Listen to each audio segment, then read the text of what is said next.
full tank. May full tank ulit. 140 yung kilometer niya. So pagbalik natin, ipo-full tank ulit natin siya. Ang pag-ibig mo eh. Diba? Ang sarap, ang smooth. Nay, nakalimutan ko yung gloves ko. Ride muna tayo saglit. Tagaytay muna palamig. Siguro maglolomi muna ako doon para naman mainitan ang tiyan. Sakto hindi pa ako kumakain ng kanin. Ito mga boss, ang takbuhan natin 60-80. Napaka-smooth. Hindi ko lang binibigla sa arangkada kasi break-in period pa lang siya. Try natin sa akyatan kung nahihirapan ba siya umakyat. Ito talagang fuel consumption ito, hindi lang tansya-tansya to. Talagang susukatin natin yung consumption niya base sa odo, saka full tank. Ito ang pinaka-accurate kasi na pagbilang eh. Full tank method. Pababa muna tayo, mamaya yung paakyat. Yan. Maganda kasi pag kunan natin yung pababa para makita natin yung view. Dito lang naman ako madalas mag-ride kasi ito yung malapit na pamparelax. Kaysa pupunta ka pa ng Kaibiyang, lalayo ka pa. Pampatanggal lang ng kati sa pagra-ride. Ingat lang sa mga kurbada dito kasi malalalim. Yun o. Mamaya akyatin natin ulit to. Ganda rito o. Ngeng. Ba, sarap maglaro. Woo! Sarap! Sarap maglaro. Uy, putang inang e-bike, bobong e-bike. Kurbada eh, dito siya dumaan. Ang mga driver ng e-bike talaga eh. Hayop na e-bike yun. Ito, yan. Kaya ingat kayo rito. Pag kayo dumaretso dyan, nakaw, yari. Ang lalim yan, bangin yan no. Grabe, binabike nila to, pakyat. Bilib din ako sa mga bikers. Buti inaayos yung daan dito. Laging gumuguho dito eh. Malayo to. Maraming kurbada to. Sarap.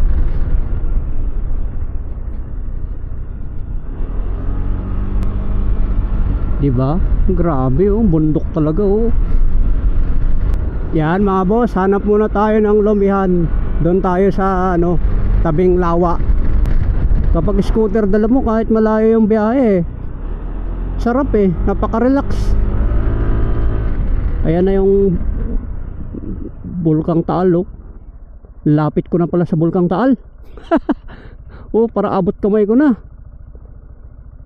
Maganda yung view dito oh.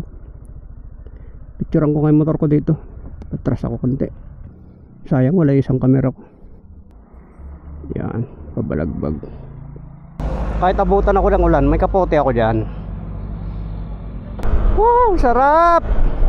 Pag pumupunta kasi kami rito, laging gabi. Pahapon na. Pero sarap pala ng view dito eh. Laurel, bayan ng Laurel oh.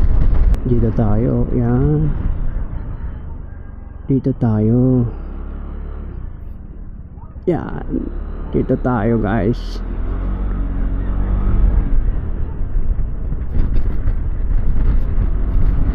Kala mo walang kainan dito kasi yung daanan papasok parang wala lang eh. Pero may masarap na kainan dito. Yung ilog ng Taal oh.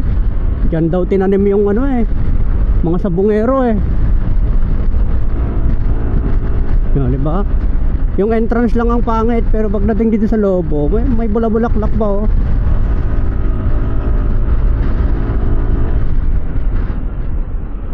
Oh, yan na guys yung Taal. Oh, sarap mag-ride dito.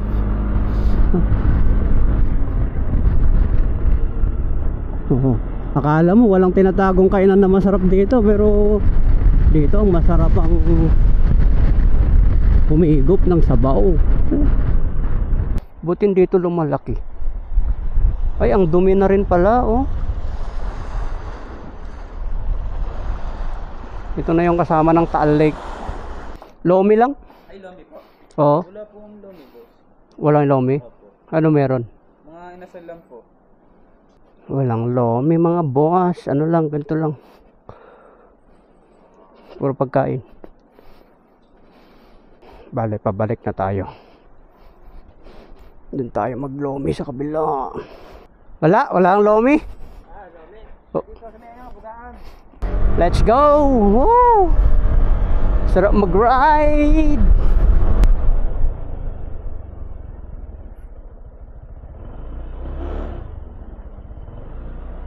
Dito daw. Ah, ito pa. D&J Restaurant. Dito ba yun? Ah, doon. Ang ganda naman. Doon ata oh.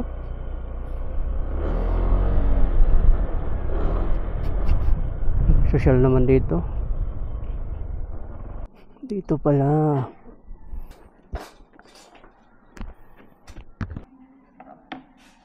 Sarap mag-ride.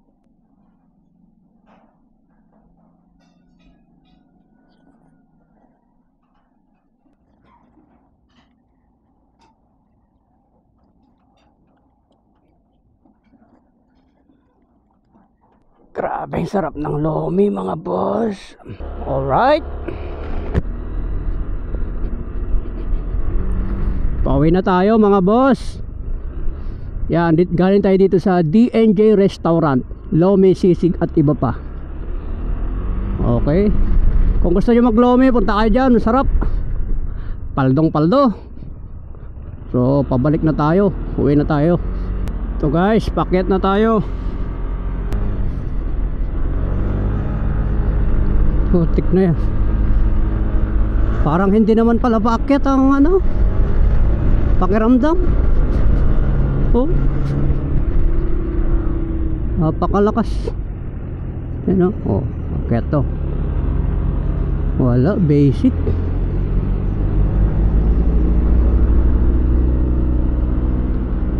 Basic lang pala ang paakyat eh.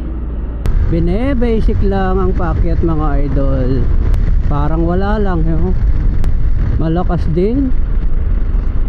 Hindi talaga ako nagsisi sa pagbili ng motor na to. Paakyat, malakas sa paakyat, maganda yung handling niya, solid.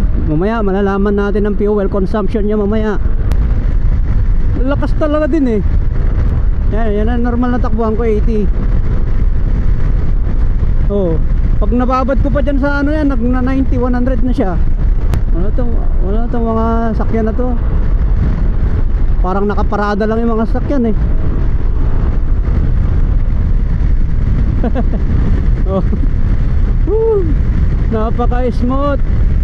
Medyo malakas na gas siguro to kasi yung takbuhan ko mabilis eh. Wala eh, 248. Okay, full tank ulit. Full tank natin ulit para makita yung consumption nya. Gawin tayo natin yan kung ilang liters. So 108 km yung tinakbo ko. I-divide natin yan sa 3.095 equals, ayan po ang gas consumption nya, 34.89 km per liter. Yun po ang nakuha nating consumption nya. Average nya 35 km per liter. Tapos okay yung handling nya, madali iliko, malakas din sa akyatan, matulin, mabilis niya makuha yung 100. So gusto ko tong motor na to, hindi ako nagsisi. Abang na lang natin kung ano yung unang masisira sa kanya. Siyempre may masisira dyan. Basic lang yan na maintenance, hindi naman kamahalan yan eh. So hanggang next ride mga boss, ingat tayo.